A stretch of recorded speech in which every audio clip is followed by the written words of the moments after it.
Hello, and welcome on and all. And today I have not only a spooky story to tell for you all, but this is also a true story.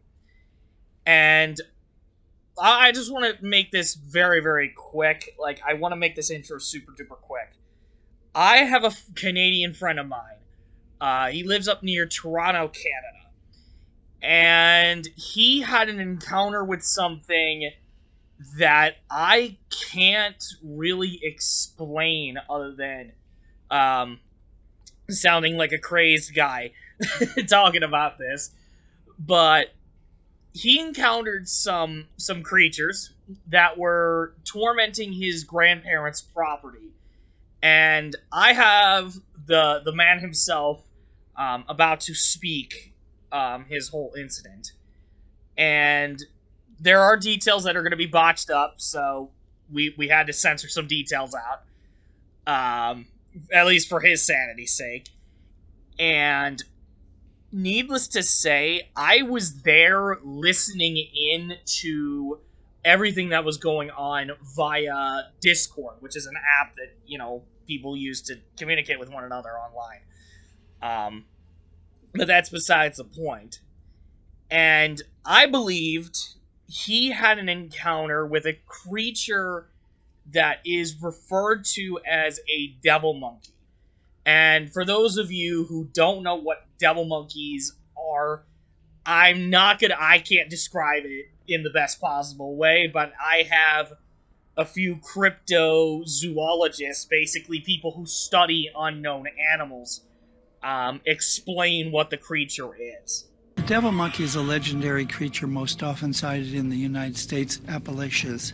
They're said to be compared to a giant baboon, but indeed, it's unlike any baboon or monkey that you've ever known.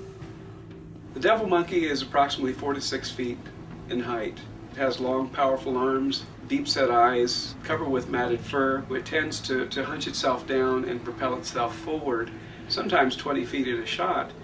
They're called devil monkeys because they act like little devils. They act very mischievously, but they're also very aggressive. Devil monkeys are certainly deadly creatures. They often have the skill and strength of known primates, but they're also combined with the mystery and terror of a creature that really are only known in legends. All of the known primates have incredible upper body strength. If you translate that to a devil monkey, you're in for a hell of a time. I think the primary reason devil monkeys attack people are because they're threatened. Their territory is threatened. They find it as their major means of putting distance between themselves and humans is to let people know, if you don't move on, I'm going to attack you. I'm going to kill you. Indeed, devil monkeys are very dangerous creatures. They're strong, they're fast, they're really intelligent, and from what I've heard, they're extremely resourceful. You don't really want to wander into the forest of a devil monkey. It may be the last thing you ever do. Now, keep in mind that even though my friend does not explain what these things look like, he does say throughout this experience that they were primate-like. And another key detail to it is that typically for devil monkey sightings, they have like this blackish fur to them. But strangely, in his encounter, his devil monkeys were whitish in color. They had like white fur instead, which I thought was a very interesting detail to make note of. But I just want to say, I want to say this right up front, right here, right now. I personally have a huge, here's a huge thing about this thing. It's the fact that I'm skeptical about these unknown animals, but at the same time, if I'm there to hear it and I can't put an explanation to it through a scientific standpoint, then there's definitely something that I can't explain other than going into the unknown and finding an answer to that. So, in terms of his believability, now, honestly, my friend here, he does He does lie a lot about his experiences and everything like that. But genuinely, through the voice that I heard while listening into Discord, and the fact that he was like, he went out and did something like towards the end of the his tale, will tell you that much. He did that, and I I want to say I believe it. I want to believe this story, and honestly, from that, I do believe it. And I know that sounds like really fucking crazy for me to say that, but I genuinely do believe his story, and I'm gonna let him take it away from here.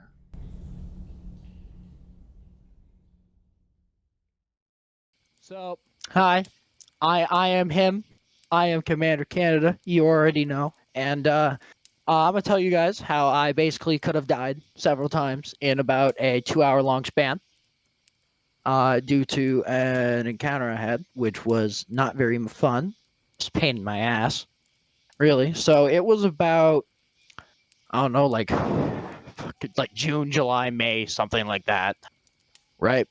And I'm at my grandparents because, I love them to death. They live about 3.5 hours away from where I am, 4.5 hours away.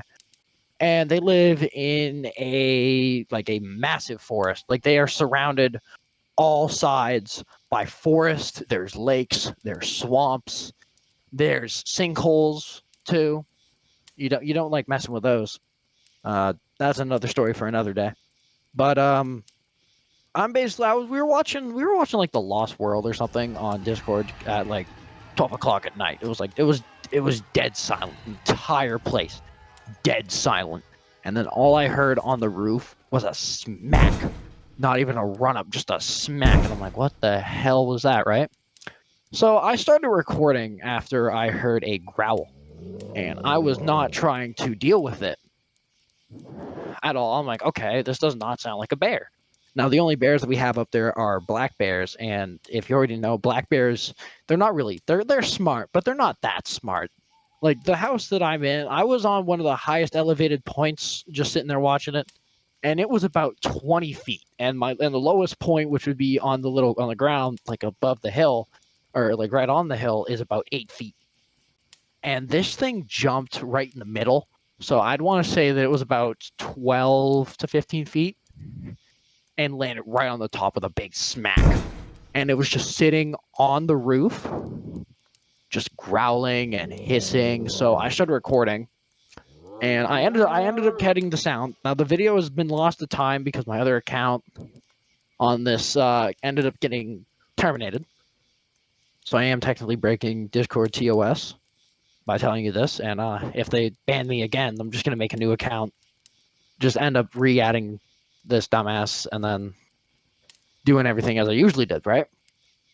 So I ended up getting the recording with Smog and Trike on video. I got it, and afterwards we got it. They just started fucking smacking. They started smacking and everything on the roof.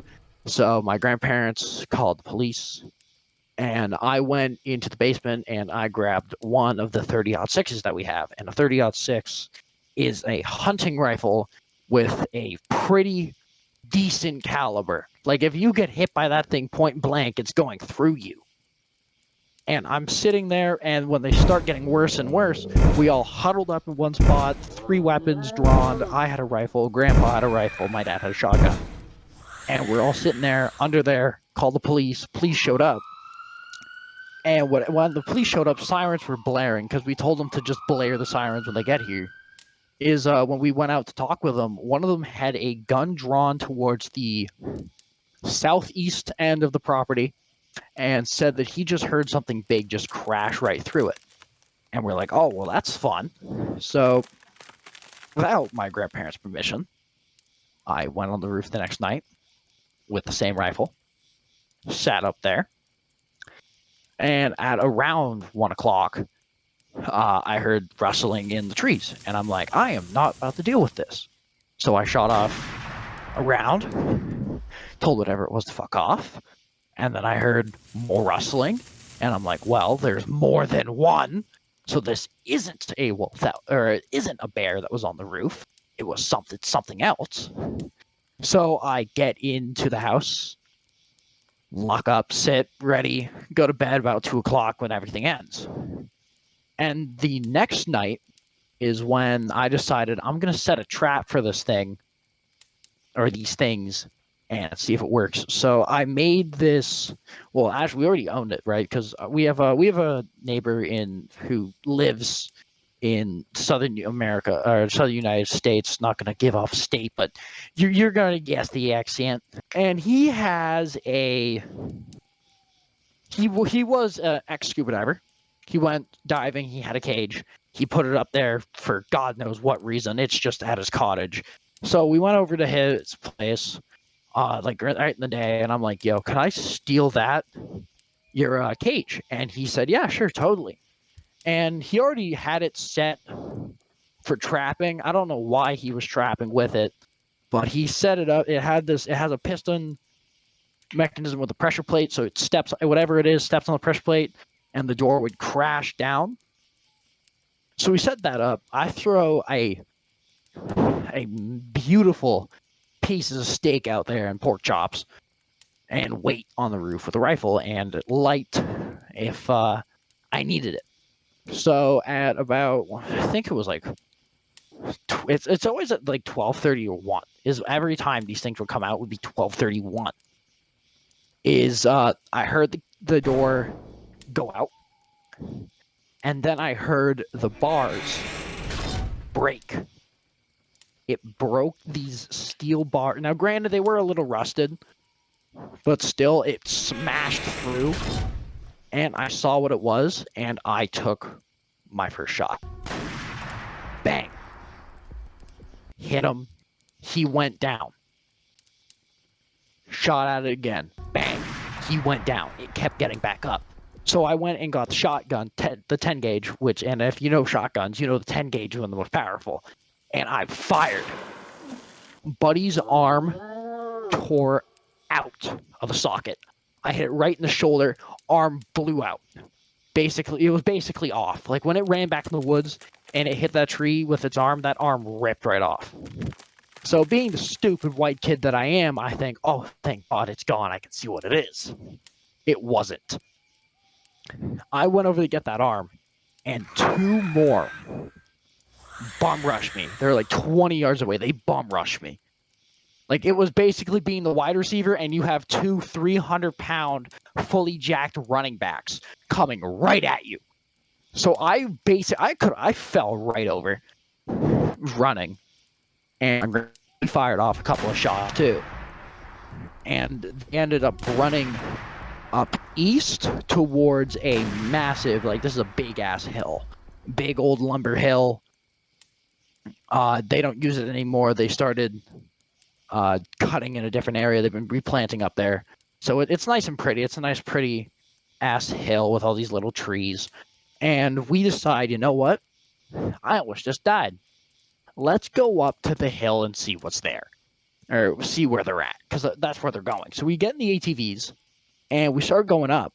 And we loaded ourselves with more ammunition, stuff like that. We drive up towards where we think they are. Because we can hear chittering, we can hear a fucking yelp. And we went up there, and we had gasoline as well. And where they were is like this stupid ass spot. It's like this little indent in the ground, which was like, I don't know, 5-6 meters below sea level, if I want to give something right. But like, that's a big hill. There's like little bumps and stuff, ups and downs. And they were in this big ass spot that went down. And it was wooded. And we were like, you know what? Screw them. I hear them in here. Let's get some gasoline. Let's burn it. So we went around, gassed up the place, lit it. And we only did it to the outside because this was old dying shit, right? Lit it. Shit went ablaze. And we're like, oh, shit. Okay, we're good. So my grandpa goes off first. I'm still getting back to the ATV. Same noises. The yelping continues. It just sounds like it's more in pain. So I'm like, oh, I got them. But where are the other two? Well, they were in the tree that was above me, directly above me. At any point, if I didn't look back or I didn't look up with my light, I could have died. I hop on my ATV as fast as I can. That thing was already on. I went from 1 to 60 as fast as I possibly could. And I noticed that these two things are right behind me. And I have a fucking big ass log jam right in front of me that is basically a ramp. And what I didn't know until after I jumped over it is that there was a black bear, I want to say it was not that old. It was probably like 2-3 years old. And I jumped the log jam. I went right over this fucking thing because I had I had a big light on behind me, and I look back and I see the bear. And these things just jumped on the bear. And I took as many shots as I could to try and save that fucking bear. That bear did not look good by the end of it. So we rush back, more ammunition, go back out, see how many there is, come back, collect what we can off them, load them in a trailer, go back to my grandparents' house, get as much gasoline, kerosene, hairspray, everything flammable, put a bunch of dead bushes and shit on it, lit it ablaze. Bodies, everything were on top. I had 2-3 bodies on top of that. And we had to get rid of some very expensive plants that I might add. They crashed right through them during the commotions. Got rid of those too, which sucked. Burnt them. Didn't go outside for like 30 minutes because the smell, it was like a bad smell. Shit would like screw with you. So after the 30 minutes was done, they were basically just all fucking ash. Threw more and more stuff on them. More and more gas. Like this fire was so hot that if you were to stand in the one room that would be above it, you felt the fire as like if you had a small campfire and you sat next to like where the main fire was, that's what you would feel, that burning sensation. You go in there and that's what you would feel is that burning sensation. So we didn't turn on any heat, any hydro, nothing. Just treated it as it was a normal bushfire day. Cleaned up absolutely everything we could. Went to the log jam, cleaned all that up. All that. Now, I ended up collecting a hair sample and I put it in a plastic bag. And I sent it to a genetics lab that would be in Toronto, right? Sent it in there and I waited 6 months for it to come back and it to be dog. I know that was not a dog. That was not a dog. It was a primate. And they were not dogs. That was not a German Shepherd that I was shooting at. That was a full-grown ape rushing me like I was a fucking chew toy. Ran right at me. I knew exactly what it was. Now, is it fine that they did that? You know what? Sure. Maybe they don't want it to leak. They don't want me to make a fucking TikTok going, oh my god, look at me, I got a monkey. No, I understand that completely, but at the same time, it's a little scummy. Because what if you're just trying to send something in and they come back and you it's like, and you give them cow fur and they come back and it's like, oh, it's a dog. Like that's what I found a little scummy. But I have not told a lot of people this. This is a very, very close friend group circle and people who are involved story. And I think out of all my friends, I think I've told 1 or 2 max. And basically, the one that didn't have an arm, one blasted off, we couldn't find. Like it was gone. We ended up finding the black bear and I don't even want to describe what that fucking bear looked like. Holy shit, that thing was nasty. Oh, you know when you know when like you see an animal with mange, something like that. Imagine that, but with a massive tears in its side and a back leg missing, with ears, face, everything scratched to like death. Like you couldn't, like you walked up to this thing rotting, you wouldn't even know what it was unless you saw the skull. That's how nasty it was. cleaned him up, or didn't even clean him up. No, we just burnt him too. We burnt the bear as well, and that's basically it. Burnt the bear. Called the cops so that we got rid of the problem. We just treated it like it was a bear. We just said, "Oh, we got a bear." That's what it was. We scared it off. We drugged it off. We sedated it, moved it, got rid of it. Done. Cops were fine with that. They would not be fine with what we actually did, but they were fine with that. And the next day, like the day after I left, two black bears ended up going on the property, and this was a first in a while. Like you used to like barely ever see black bears up there, and now you see them like almost once a week. Like the black bear population is thriving now, and that's what makes me happy. Is that they were basically replaced, and now they're back to normal, which genuinely makes me happy that I did something good. But at the same time, I also kind of got rid of an apex predator, and something new had to fill the niche. But the something new that had to fill the niche is what needed to genuinely fill the niche, and not some, oh, let's go introduce this into this ecosystem. And when we went back to their nest, and when we did, we found bones of literally everything. Like every animal you can think of, like there was a bone. Squirrels, moose, deer. We found a couple bears. We found 3 bear skulls in there, and they all looked fresh. We found fish, bats, birds, deer, moose, bear, wolves, coyotes. It was a mess. It was disgusting in there. And when we got everything all cleared, everything burnt that needed to be burnt, everything that did not want to be there, we were done. After the jump on the 4-wheeler that I hit, I actually broke the suspension, so that had to go into the shop and get fixed for like a week or two. And when they asked what it was, I just had to describe, oh, it was we were doing some jumping on trails and ended up hitting a rock or something, and that just busted the suspension. Went with that, got it all. Everything's back to normal now.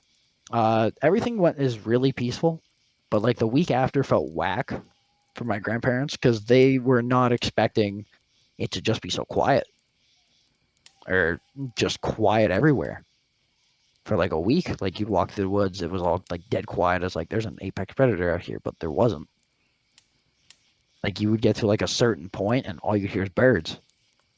So it'd be like a general like 1 kilometer vicinity where the woods would go silent, and then you'd leave that vicinity and all you would hear is chickadees, blue jays, crows, all of that.